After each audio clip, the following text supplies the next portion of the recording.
في العلاقات مش دايما الاهتمام بيكون متبادل بنفس الدرجة. ممكن تكون بتتكلم مع بنت وتحس إن الحوار بدأ يقل، أو فجأة تبطل ترد، أو تبان كأنها مش مهتمة زي الأول. أول رد فعل طبيعي تحس بالضيق وتبدأ تسأل نفسك عملت إيه غلط؟ لكن الحقيقة إن اللحظة دي مش وقت ضعف، بل اختبار حقيقي لشخصيتك. المرأة ممكن تتجاهلك لأسباب كتير، يمكن عايزة تختبر اهتمامك، أو زهقت، أو بتقيس مدى ثقتك بنفسك. لكن هنا الفرق بين الشاب العادي والرجل الذكي. العادي ينهار ويجري وراها، أما الذكي، خصوصا اللي فاهم طريقة ماكيافيلي في التفكير، بيتعامل بهدوء ودهاء وثقة. الذكاء في الموقف ده مش إنك تنتقم أو تتجاهلها زيها، لا، الذكاء الحقيقي إنك تحافظ على قيمتك وتتصرف بثبات، وتخلي الموقف يخدمك بدل ما يكسرك.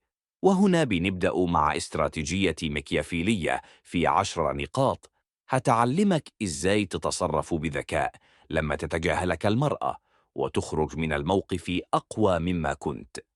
أولاً، لا تلاحقها فوراً. لماذا؟ لأن الإلحاح يظهر ضعف الاحتياج ويقوي موقف الطرف الآخر. تعيش أنت حالة المطاردة، وهي حالة الاختبار أو الانسحاب. الصمت أو التراجع المؤقت يعطيك مسافة لتقييم الموقف ويعيد توازن القوة الاجتماعي بينكم. كيف تنفذها بالضبط؟ خليك صريح مع نفسك. ابدأ بتأخير أي محاولة تواصل لمدة 24-78 ساعة حسب مدى العلاقة. خلال الفترة دي لا تراسل بشكل متكرر، لا تتصل، ولا تترك تعليقات لاهثة على منشوراتها. أشغل وقتك بنشاط حقيقي، خروج مع صحاب، تمرين، مشروع صغير، مش مجرد بوست تمثيلي. إن احتجت، أرسل رسالة واحدة مختصرة وواضحة بعد فترة مناسبة، مثلا حبيت أطمن عليك، لو محتاجة مساحة هحترم ده. ثم أترك الكرة عندها.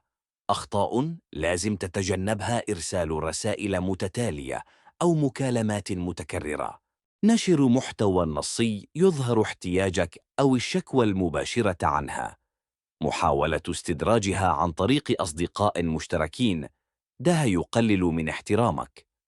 ثانياً، اضبط انفعالاتك. لماذا؟ الانفعال العفوي، غضب، حسرة، توتر، يخرب فرص التواصل ويكشف نقاط ضعفك. السيطرة على الانفعالات تعطي انطباعاً رجولي وناضج، وتجعل قراراتك أكثر فاعلية. كيف تنفذها بالضبط؟ استخدم قاعدة 3 دقائق قبل أي رد فعل فوري: رسالة، تعليق، مكالمة. انتظر 3 دقائق عشان تراجع كلامك. استخدم تقنيات بسيطة لتهدئة الأعصاب: تنفس بطول 4 ثواني، زفير 6 ثواني، أو امشي 15 دقائق خارجي. اكتب مشاعرك في ملاحظة خاصة، موبايل، دفتر، بدل ما تعبر عنها فورا للآخرين. ده يفرغ التوتر بدون تداعيات. لو لقيت نفسك تغضب بعد أيام، اسأل نفسك: هل هذا رد يعكس قيمتي؟ لو الإجابة لا، امسك نفسك.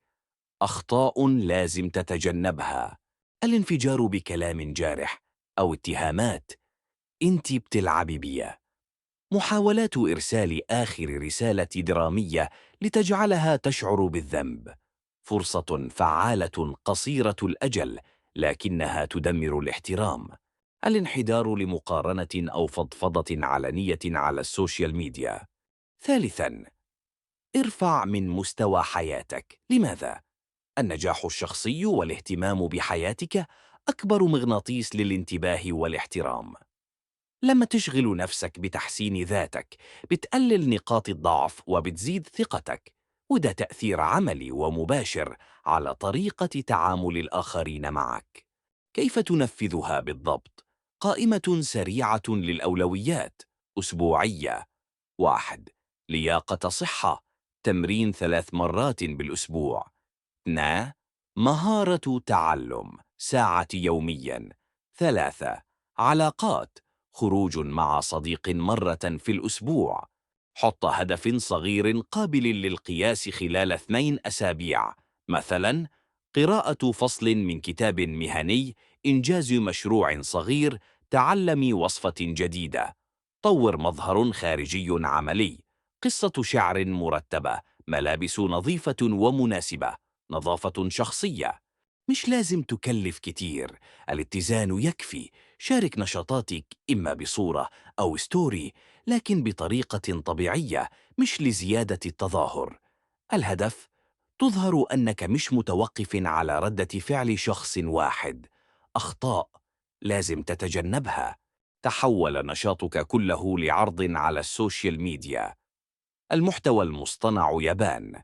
استخدام تحسين الذات كحجة لتجاهل مشاعرك الحقيقية. لازم توازن بين النمو الداخلي والمعالجة العاطفية. رابعاً، أرسل إشارات غير مباشرة. لماذا؟ الإشارات غير المباشرة تخلق فضولاً، وتسمح للطرف الثاني بإعادة تقييم قراره بدون مواجهات مباشرة. هي طريقة لإظهار أنك مستمر في حياتك وقيمتك لم تتغير. كيف تنفذها بالضبط؟ استخدم السلوك لا الكلام. منشور عن إنجاز حقيقي أو صورة من نشاط ممتع، مش رسالة موجهة لها. اجعل تواصلك مقتصد، رسالة قصيرة ودافئة عندما ترى مناسبة حقيقية، مثلا: يا سلام على الصورة دي، المكان شكله رهيب. لا تستخدمها لفتح نقاش طويل فورا. لغة الجسد عند لقائكم: مستقيم، نظرة عين معتدلة، ابتسامة خفيفة. هادي، واثق، غير متملق. اختبر رد فعلها. لو رددت بإيجابية طبيعية، ممكن تبني من هناك. لو بقت باردة، حافظي على المسافة. أخطاء لازم تتجنبها: إشارات واضحة جدا كرسائل طويلة أو تغزل علني، تبقى مضيعة للكرامة. محاولة إثارة الغيرة بشكل واضح: صور مع ناس كثيرين مع تعليق استفزازي، ده غالبا يرجع بنتائج عكسية ويقلل منك. على افتراض إن كل إشارة ستفهم بالطريقة نفسها. الناس بتفسر الإشارات بشكل مختلف، فخليها متزنة وبسيطة. افهم السبب قبل الحكم. لماذا؟ أكبر خطأ يقع فيه الشاب لما يتجاهل هو إنه يبدأ يفسر الموقف على هواه. هي بتلعب بيا، أكيد مش مهتمة، أو بتحاول تجرحني. لكن الحقيقة، مش كل تجاهل عدواني أو متعمد. أحياناً يكون سببه تعب، ضغوط، أو حتى رغبة في مساحة نفسية. كيف تتعامل بذكاء؟ اسأل نفسك أولاً: هل حصل مؤخراً خلاف؟ هل في إشارات قبل التجاهل؟ ملل، فتور، قلة تفاعل؟ لو فيه، يبقى عندك أرضية لتحليل واقعي بدل الانفعال. افصلي بين مشاعرك والحقائق. مش لأنك زعلت يبقى هي قصدها تجرحك. اختبر رد الفعل الهادئ. بعد 2 أو 3 أرسل رسالة بسيطة مثل: حاسس إنك مشغول اليومين دول، كله تمام؟ الرسالة دي بتظهر وعي واحترام دون ضعف أو ضغط. أخطاء لازم تتجنبها: تحقيق واستجواب. ليه بتتجاهليني؟ انت اتغيرتي ليه؟ الافتراض بدون دليل: أكيد بتكلم حد تاني. تحويل الموقف إلى دراما علنية أو منشورات غامضة. خلاصة مكيافيلية: من يسارع بالاتهام يفضح خوفه قبل أن يعرف الحقيقة. أعرف قبل أن تحكم، فالعقل هو سلاح الرجل الناضج. 6. ابقى غامضا قليلا. لماذا؟ الناس بطبيعتها تنجذب لما لا تفهمه تماما. الغموض مش تلاعب، هو مساحة من الخصوصية. تخلي الآخرين يحترمونك أكثر ويحبون اكتشافك بدل امتلاكك. اللي بيكشف كل أوراقه بدري بيخسر جاذبيته بسرعة. كيف تطبق ده عملياً؟ توقف عن التبرير. مش لازم تشرح كل تصرف، ما رديتش عشان كنت مشغول. خلي الرد بسيطاً وأنيقاً، كنت مشغول شوية وخلاص. خليك متزنة في حضورك، لا تبقى متاح طول الوقت ولا مختفي دايماً. التوازن سر الغموض الجذاب. احتفظ بجزء من حياتك لنفسك، مش كل حاجة لازم تتحكي أو تتشارك. ده بيخلي عندك عمق حقيقي، مش مجرد أداء غامض. في الحديث استخدم لغة مختصرة وواثقة. مثلا بدل أنا مش عارف لو عايزة نتكلم ولا لأ، قل خليكي براحتك، لما تبقي فاضية نتكلم. أخطاء لازم تتجنبها التمثيل الزائد للغموض، زي تجاهل متعمد مبالغ فيه، الغموض اللي بيخلق شك أو سوء تفاهم. الغموض الجاذب هو هادئ وواضح الحدود. الكذب أو التناقض، الغموض مش معناه تضليل، خلاصة مكيافيلية. دعهم يرون جزءا مما أنت عليه، لكن احتفظ بالجزء الأهم لنفسك. 7. حافظ على كرامتك دائما. لماذا؟ الكرامة هي العملة الوحيدة اللي لو فقدتها ما تقدرش تشتريها تاني. المرأة ممكن تنجذب لرجل وسيم أو لطيف أو ذكي، لكن ما تحترمش إلا الرجل اللي يعرف متى يتوقف. كيف تنفذها بالضبط؟ لو بانت مؤشرات تجاهل متكرر أو سلوك استعلائي، انسحب بصمت راق. لا تحتاج تقول أنا اللي بتركك، كفاية إنك فعلا تفعلها. ردودك مختصرة وثابتة.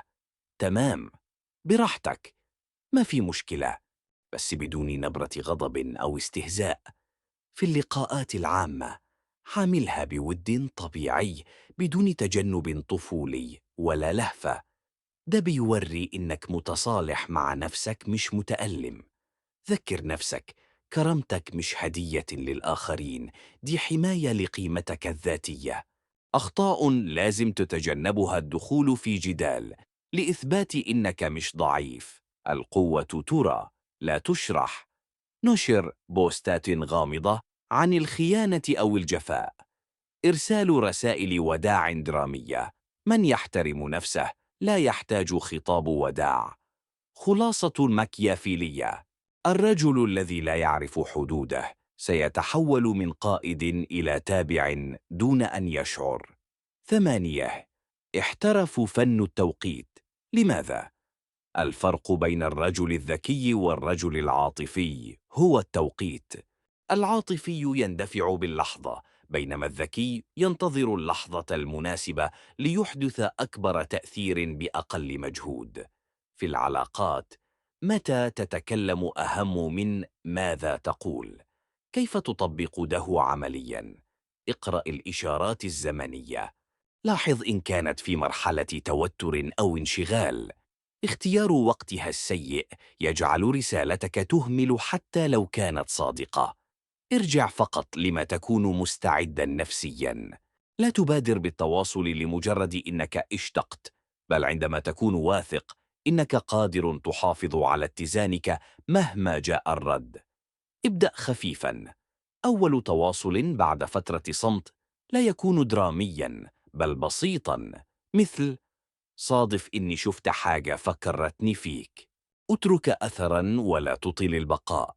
التوقيت لا يعني طول التواصل، بل دقته. كن مختصرا ومهذبا، ثم انسحب قبل أن يبرد الحماس.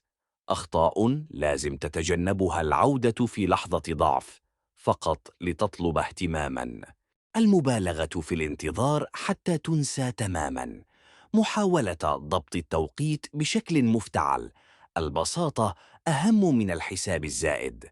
خلاصة مكيافيليا. الذكاء ليس أن تفعل أكثر، بل أن تفعل في الوقت الذي يحدث الفرق.